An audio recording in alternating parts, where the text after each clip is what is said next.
I'm here with Shaun and Deb. Thank you for being with us, you two. Thank you. You know, your film, Born This Way, and correct me if I'm wrong, you had met, is his name Steve? Steve Namande, yeah. Okay, from Alternative Cameroon. And you met him here in Los Angeles, am I correct? How was that conversation? How did the conversation begin about what's going on over there, and it got you so captivated that you wanted to make a film about it? Well, Steve was honored by Human Rights Watch here in Los Angeles about 2.5 years ago. And I just happened to meet him at the event. And what captivated me was, of course, he gave a speech, which was fascinating. But then we started to talk about the people in Cameroon who work at the center that he founded. It's the first gay and lesbian center in Cameroon. And also the people who go there to use the services or to be part of the community. And they sounded so amazing and brave. And like they were in one of the most difficult places in the world to be gay, right? I mean, the homophobia is incredible. And somehow they were still passionate and having fun and doing things like, having fashion shows and figuring out how to be activists in a place where what they're fighting for was illegal. So yeah, that was that. I think the conflict between the incredible adversity and the amazing optimism and passion that they had that was really interesting. So Deb, did you meet Steve at the same time as Shaun did? No, actually, so I live in San Francisco, and so Shaun called me up and arranged for the three of us to get together, and he actually, I think he told me about it, and we both had the feeling like, yeah, this might want to happen, and so we got together, and that's where it all started. When Steve was talking about all the difficulties there, his personal story, was it something that really touched you, or was it the overall idea of what's happening there that really captivated you? I think really what he was part of something that captivated us. I don't want to say it wasn't him, because he was certainly part of it, but it was almost like his story was a signpost to something that we got a sense that it wasn't about one individual, that it was about a collective and a culture that's grappling with this really difficult issue. And so I think that is really, but then again, it's like through the eyes of individuals is the way that we chose to tell the story. We really wanted the narrative to be driven by the personal experiences of the people in the film. I know a couple of the individuals. Cedric, Gertrude is actually here with you at the festival, and Alice. Tell me a little bit about how you met them. Did Steve introduce you to them while you were over there? Did you talk about them while you were over here? How did you choose them as a topic of your film? Well, we went to Cameroon not knowing anybody actually except Steve. And not sure if anybody would even want to be on camera and show their faces. So we showed up and we went to Alternative Cameroon, the LGBT center, and just started talking to people. And the first person we talked to actually was Cedric. And he, at the moment, was fighting a bout of malaria, and so was actually hooked up to an IV for hydration and lying on the one hospital bed that they have in the center, because it is a functioning HIV treatment clinic. So they have this one hospital bed in the corner, and he was there, and even though he had like 104-degree fever, he lit up the room and was really excited to talk to us and wanted to share his story. So that was a great start. And then we met lots and lots of other people. And yeah, and in the end, they were passionate about being a part of the film, and they had so much going on in their lives that sort of revealed, the complexity of the situation there, that it felt like a good fit. So when you were talking to Cedric, and I know in the film it talks about he was wanting to talk to his mother about his choice and everything. Was it difficult for him to open up about his dealings with his mother, or was it, all pretty easy now that he was, at the facility and he just, started talking? Well, one thing that was unique about the way the film was made is that we actually spent quite a lot of time with each one of the subjects. And so I think at the beginning, he told us that what he was struggling with, and that he wasn't out to his mom. But, as with any relationship, as it deepened and as we got to know him more, I think that's when the complexities of that situation, both for him personally, both with his mother, because we met her, and then also the cultural implications of that became more clear and more nuanced. So it happened over time, for sure. So how much time did you spend with Cedric, developing a relationship? Well, we spent two months shooting for our primary principal photography, but then kind of went back for another couple of weeks. So I would say that we, but we're hanging out with him every day. We're living and traveling, and there's a relationship that formed pretty quickly, but it was over the course of a few months. That's fantastic. When you were dealing with him specifically, did his desire to do more, because I know he becomes he's really an activist as well, did that strengthen his desire to do more of that, or was it already pretty much, this is what I'm doing, I'm involved, and here's my story?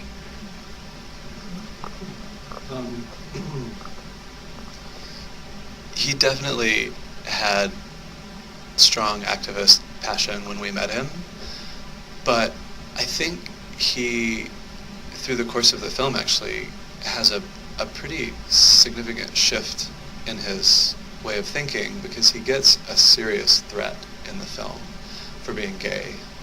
And before then, I think he was, kind of happy-go-lucky and very optimistic, and then he had to face the reality of a very concrete threat against him personally. And I felt like that by the end, I think it strengthened his desire to work and change things. Maybe. It's possible. I mean, it also made him think more about wishing he could leave the country too, right? And then, but trying to reconcile a really strong desire to change things there with the desire to leave. I want to ask a couple questions about Gertrude, but one more on the facility. I want to ask about the facility itself. When people go there, do the people in the community know that they are gay? Do they think that they are just going there for some sort of help? Because I know it's also a hospital. Is there a stigma to people who go there? Do they already naturally assume that they're going there for a particular reason, or is it just people are walking in and out and no one really gives it second thought? Well, the place is they don't advertise, so there's no sign, and it's kind of out of the way. It's inconspicuous, and their front is that they're an HIV/AIDS treatment and prevention center. So there is stigma associated with being HIV positive, but people go in for testing and all of that. So I think it seems like people feel pretty safe going in, right? I think so. So it could be for a number of reasons why they're there. Yeah. Not just because they are being there to get counseling or being there because they're gay. It could be because they're looking for testing or some sort of help. Yeah. Oh, okay. And that was also our cover, was that we were making a film just about this HIV/AIDS center. Fantastic. And now Gertrude, she also has a wonderful story. Tell me a little bit about how you met her. So we met Gertrude when we first arrived, and we were talking to a number of people about possibly telling their stories on camera. And what struck us in her story, well, first of all, she's just adorable. But, she has this particular way about her that we kind of fell in love with immediately.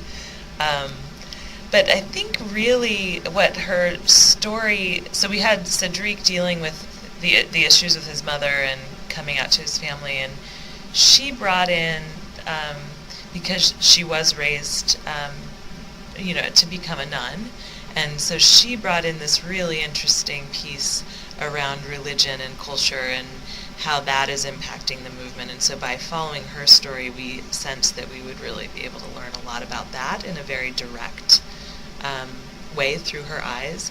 And we didn't, she told us that she was going to come out to her Mother Superior and asked us if we wanted to come with her and film it. And so that this was all very organic part of her process. And so it was it was a no-brainer. We were really lucky that we found her. So it was, again, just as the film progressed, that all these feelings and emotions started coming out. And so do you feel like she again gained courage, like the way Cedric did, to become more open and activist?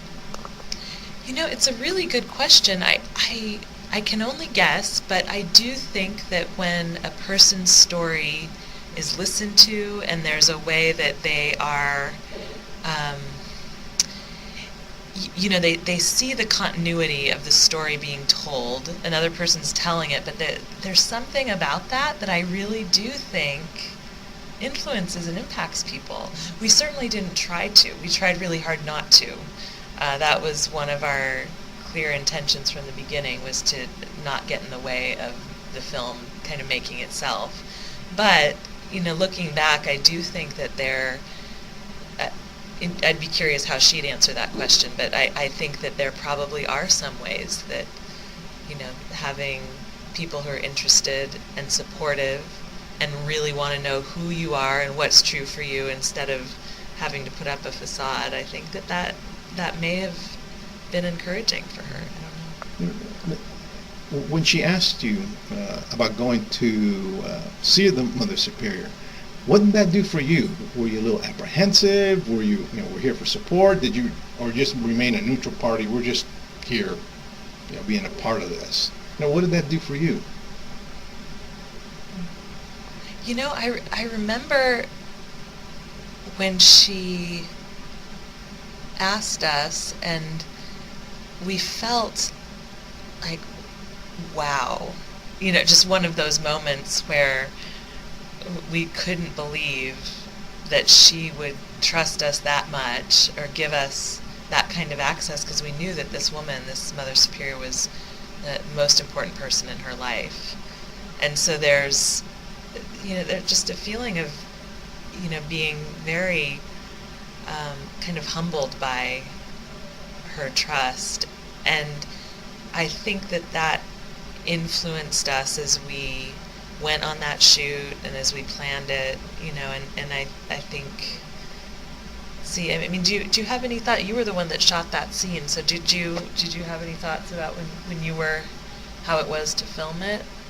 Well, yeah, I remember the initial sense of like, wow, what an amazing thing to get to be present for.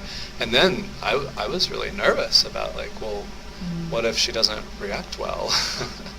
And I mean, it shouldn't give away how it goes, but it's a very, very tense scene. I mean, I was very tense filming it, right? In a way. Also, yeah, it's interesting. I mean, just thinking back on that, like, the stakes were really high. Yeah. Well, when you went to go see the Mother Superior, did she know that you were coming, or did Gertrude just bring you in and she, we have a meeting, I want to tell you something, and don't mind the camera guy? The Mother Superior knew we were coming, okay. And Gertrude used the same story that everybody did, that, oh, they're making a film about the place where I work, and they want to see the lives of the people who work there. And so, and she didn't tell her, oh, I have this very important thing I want to tell you. It was just like, we want to come meet you and talk. And at that meeting, so it was a real organic moment when all that was happening. Yeah. No, we were not influencing it. I mean, clearly the camera being there had an influence, right? Like, it did. I don't know how, but I think what happened is very true. That's wonderful. Fantastic. Nothing like something, capturing a moment like that. Yeah, no, that's one of the most important moments in Gertrude's life. Yeah. I wanted to ask you about Alice as well. Tell me a little bit about her. Well, Alice Nkom is a Cameroonian human rights lawyer. She actually practiced corporate law for many, many years, and then about 10 years ago saw that LGBT people, to her, were the most vulnerable and unrepresented, unprotected people in Cameroon, and she decided to start working to help defend them. Because also in Cameroon, more people are prosecuted and arrested for homosexuality than any other country in the world. So, and she and one other lawyer are the only people in the whole country who will defend those folks.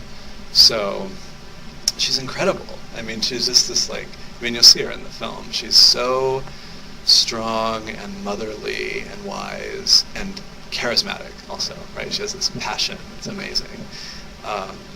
So yeah, while we were in Cameroon, 2 women were arrested and charged with lesbianism and witchcraft. Those are the official charges, both of which are illegal.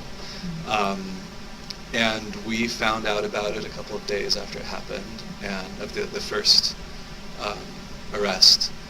And Alice agreed for us to follow her to this very small town out far from the big city to shoot what happened. How was that for you? Because all this is just it's all happening, and you're just there, happen to be capturing it with a camera. So how was that for you? And she said, "Come with me and capture what's happening here, and let the world know." There must be some excitement, turmoil, everything happening inside. Yeah. Sure. I mean, yeah. It in some way, this making this film was. We were just constantly having to move from one thing to the next. Things moved so fast. We never had quite enough time. The power would go out, or somebody wouldn't show up, or lines would get crossed, transportation would fail. Whatever. All of these things would happen, and so it felt very, especially on that trip. We were just sort of showing up and following this thread, and we knew it was dangerous. Shaun actually, to film in the courtroom, he had an iPhone taped into a briefcase with a hole drilled into the briefcase, and went in to try to capture what was happening in there. And so this is just that's such a great example of the spirit. I mean, and the phone, the tape melted and the phone slipped, and so there's this is very typical of the way that the film kind of unfolded in its making. But then when we got back and worked with a good editor and kind of went back, it was this way of piecing together what had happened, and we realized the significance of it, and at that point, it all made so much more sense. So from this perspective, it's hard to remember, it's hard to identify with how scary it was, but yeah, we were definitely stressed. we were definitely scared. We didn't know what was going to happen. And that's actually just a couple more questions. I was going to ask about your feeling of safety. Did it ever get out that you were filming something other than just being there to document the hospital side of the facility? Anyone ever, leaks always happen. Anyone ever say, well, actually they're doing something else, and the word got out, or was it pretty much the cover stayed intact the whole time. As far as we know, the cover stayed intact, but I mean, it's possible somebody found out and decided to let us keep going. But the sort of government oversight of day-to-day life there in Douala, this big city, you know, like 3 million people in a very small area, there's not a lot of keeping track of what goes on for the most part. So, I mean, in the same way, I think that a lot of gay and lesbian folks hide in plain sight, right? Like, we were sort of doing the same thing. Just being there and being inconspicuous, basically. Yeah, we were very careful. Like, anytime we shot in public, we used a really small DSLR camera and tried our best to look like tourists, although there are not a ton of tourists in Douala. And, you know, did our best to avoid police and, you know, anyone who might ask lots of questions. Yeah, just 2 more questions, if you don't mind. I wanted to ask about, I know their government is very conservative, and hence homosexuality is outlawed, and they are working on the books right now. How close are they to reversing that and it being a little more of a free society? Well, the president of Cameroon has been in power for 31 years, so you can tell that he has a lot of influence, right, in how things go. He was in France in January, right? I think January, and had a meeting with the French president. And one of the things he said to the press was that things are very conservative, I'm paraphrasing, of course, but minds may be changing in Cameroon. Like, there's the possibility that minds are changing. I think he said we're not ready for things to change right now, basically, but that it's possible, right? It's more possible. Do you know about him personally? Has he mellowed as he's gotten older, since he's been in power for so long, or has he always kind of been open to? Well, actually, ideas? yeah, he's. There was in like 2004, one of the newspapers published a bunch of pictures of people and said, "These are homosexuals. We should arrest them," or whatever. And it became a kind of media frenzy. And the president actually stepped in and said, don't do this. Like, leave these people alone. It's their private life. That's something that Elise Ncom, I think, was involved with when that happened. So that was impressive, right? And then, but he hasn't done anything like that since. And yeah. But he at least has an ear to people who talk with him. Yeah, I think he does. And the American State Department's position now that human rights are, that gay rights are human rights, that when Hillary Clinton made that announcement, it was a real policy shift. And we felt it in our relationship with the American Embassy in Cameroon, that they had been incredibly supportive of what we were doing. But then they were like, okay, this is a real policy goal now. Like, we're able to support this directly. And, you know, I hope that will have some impact on the president as well. So you had to let the embassy know what you were doing? Or We was didn't it just have kind of, to, but it really felt like the right thing to do. and specifically what you were doing? They knew everything, Oh, yeah. okay. And they're cool with us saying that. Like, they publicly support us. So they were really, really great. I mean, they told us, if you get into any trouble, here are cell phone numbers, give us a call. And that, I mean, that was a really big support to know that we had someone, if things went wrong, that, like, we weren't alone. One last question, and it's basically, you know, what would you like the audience to walk away from the film? When they walk out and 1 or 2 things that really stand out, what would you like them to walk away with?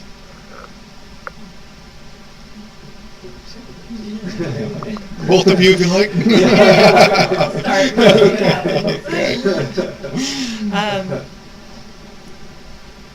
Well, I think what we would love for audiences to take away from, especially Western audiences, because right now that's what we're working with. Maybe someday it'll show in Cameroon, but for right now, practice working with Western audiences. And I think just a sense that they had been able to walk in the shoes of real people, you know, real characters that are working and living in this world that's very different from ours, and to see the issue not so much through the lens of activism, but through the personal and the intimate and the sort of details of their lives. I think that's very important to us. And I don't know, Shaun, do you have anything to add? Yeah, I mean, it's like the chance to connect with people who are in a world that is, for a lot of people, I think, unimaginably different. And so few Americans get to go to Africa. But then once you're there and once you're in it, there's this incredible commonality deep down. The surface is really different. And the intensity is really different a lot of the time, right? Like the issues they're dealing with about equality and stuff are their life and death. Here it's like gravy, you know. I mean, there's a lot to do and it's very important, but you know, it's just. I think it helps us see ourselves differently, and hopefully helps us identify as a global community of LGBT people rather than just our little island of urban liberal, you know, people here in the United States.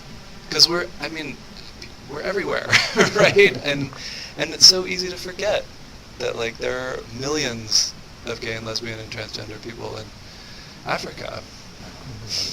Wonderful. You know, it was a great film, and Shaun, thank you for taking the time. Appreciate it, and good luck with the film. Thank you for having us. Yeah.